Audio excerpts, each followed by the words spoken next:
Praise the Lord, precious saints. Welcome to our devotional verse and prayer. Today, our devotional verse and prayer is James chapter 3, verse 5 to 6. The tongue is a small thing, but what enormous damage it can do. A great forest can be set on a fire by one tiny spark, and the tongue can turn our whole lives into a blazing flame of destruction and disaster. The title of our devotional verse and prayer for today, my friend, is Be Wise with Your Words. So in James chapter 3 verse 5 to 6, it means it is a small but it exerts a powerful influence, responsible for a great things, whether good or bad. The image projected here by James is the picture of a vast forest.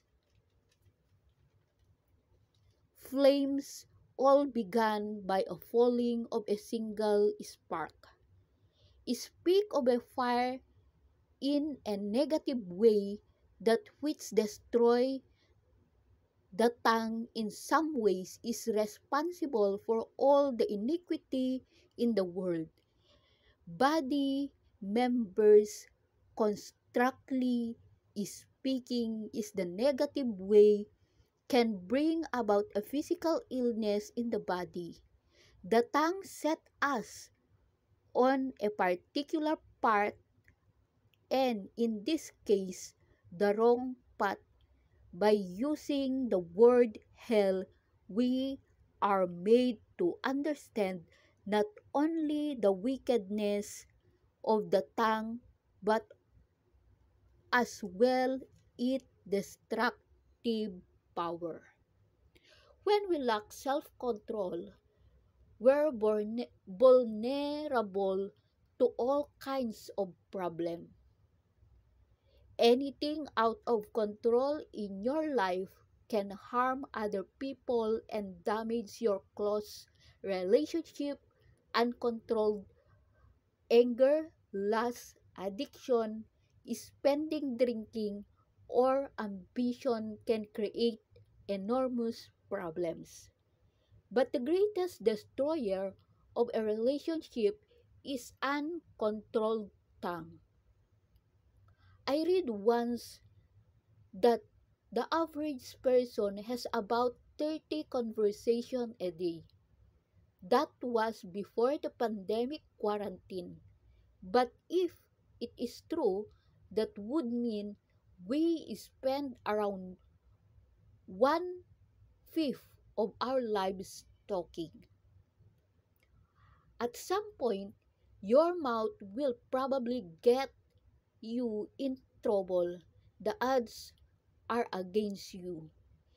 James compared the tongue to a tiny spark because that's all that is needed to create a great forest fire.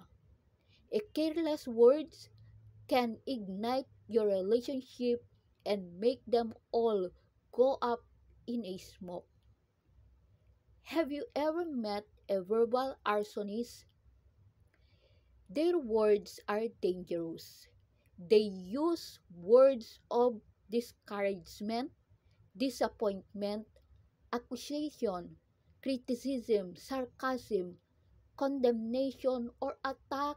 The list is endless. Gossip is especially destructive because it is spread like an airborne virus. Careless words have destroyed careers, friendship, and families. Instead of heading in a destructive direction, you can choose to use your words to build others up. Catch people doing something right and tell them about it. Affirm their character when they make a difficult decision. Lift them up with words of encouragement. building others up with your words, it's not a difficult, but it's our word. It is uncommon. You reflect you reflect God's glory in dark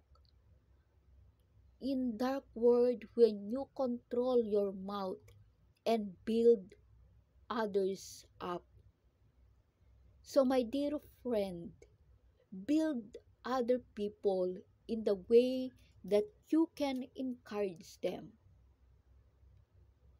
You can encourage them by appreciating what they done to you. So before I will end this message, I would like to utter a prayer. Heavenly Father, I reflect your glory in a dark world when I control my mouth and build others up. Give me the grace to do it. In Jesus' name I pray. Amen and amen. Hallelujah. Thank you, my friend. God bless you all. May the blood covering of our Lord Jesus Christ be upon you always, that no weapons formed against you shall prosper in the name of Jesus of Nazareth. Please don't forget to subscribe, like, share, and comment down below. Bye bye. I love you all with the love of the Lord.